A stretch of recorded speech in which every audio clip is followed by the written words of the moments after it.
ассалому алайкум дӯстон, хуш омадем ба шабакаи мо. дар навори имрӯза оиди тозатарин ва беҳтарин хабарҳо аз ҷаҳони ММА гап мезанем. дӯстон, аллакай рӯзи 17 сентябр турнири якҷояи IMC Fight Night ва Eagle FC баргузор мегардад, ки дар он ду варзигари тоҷик Нурулло Алиев ва Самандар Муродов баромад мекунанд. Турнир дар шаҳри Москва, Крокус Экспо, майдони Аквариум мегзарад. чиптаҳои ин турнирро шумо аз саҳифаи расмии IMC Fight Night дастрас карда метавонед. ташкилоти IMC номерҳои телефони худашонро барои харидории чиптаҳо гузоштанд ва шумо метавонед ба ҳамон номерҳо занг зада ё ин ки дар WhatsApp-ашон муроҷиат карда чипта харидорӣ кунед. чемпиони пешинаи UFC дар вазни миёна Люк Рокхолд оиди муҳорибаи баргузор нагардидааш зидди Ҳамза Чимаев фикроша баён кард. варианти бо Чимаев ҷангидан ногаҳон пайдо шуд. роҳбарои UFC ба ман номи ӯро гуфтанд ва ман розӣ шудам. гуфтам ин муҳорибаи шавқовар мешавад. дар гирди ин ҷавон хайпи калон аст. ӯ мегӯяд ки любой касе зада метавонад. суханҳои худро тасдиқ карда мегӯяд ки барои любой ҷанговарро задан тайёр аст. ин муҳориба ба ман писанд омад ва ба ман илҳом бахшид ки аз диван бархеста ба зал барои тамрин равам. аммо аз тарафи ӯ тамоман хомӯшӣ буд. онҳо ягон ҷавоб надоданд. акнун ҳозир боша ӯ ҷакида истодааст ва ман фикр мекунам ки ӯ ҳамин гуна ба худаш боварӣ пайдо кардан мехоҳад. ман гуфтанӣ нестам ки ӯ ҷанговари хайпӣ аст. ман оиди ӯ чизҳои хуб шунидагиам.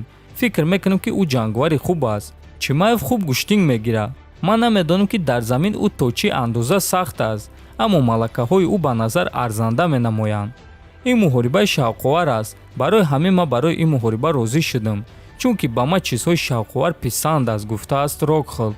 хотиррасон мекунем ки Люк Рокхолд муҳорибаи навбатии худро рӯзи 7 ноябр дар турнири UFC 268 зидди Шон Стрикленд мегзаронад.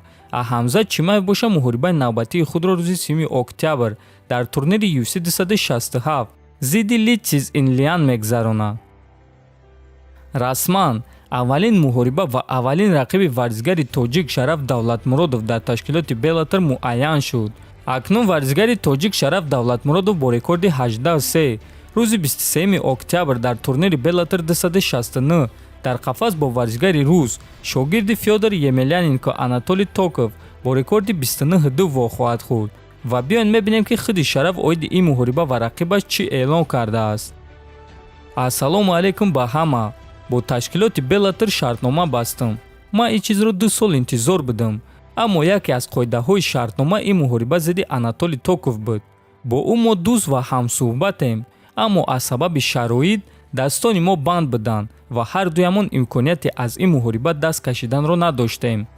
аз мухлисон ва ҳамватанони худ хоҳиш мекунам ки дар суроғаи рақиби ма суханҳои қабеҳ ва нохуб назанед. дастгирии шумо ба турнири Беллатор 269 омада ва нишон додан ки чӣ гуна мухлисӣ карда метавонед.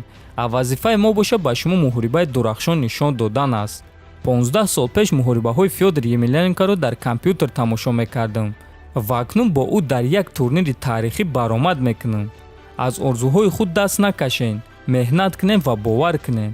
меҳнат натиҷа медиҳад, орзуҳо боша амалӣ мегарданд, навиштааст Давлатмуродов. мо ба Шараф Давлатмуродов омодагии хуб ва муваффақият орзумандем. дӯстон, ҳатман дар канал обуна шавед, фикр ақидаотонро нависед. то боздид хонободу сарбаланд бошед.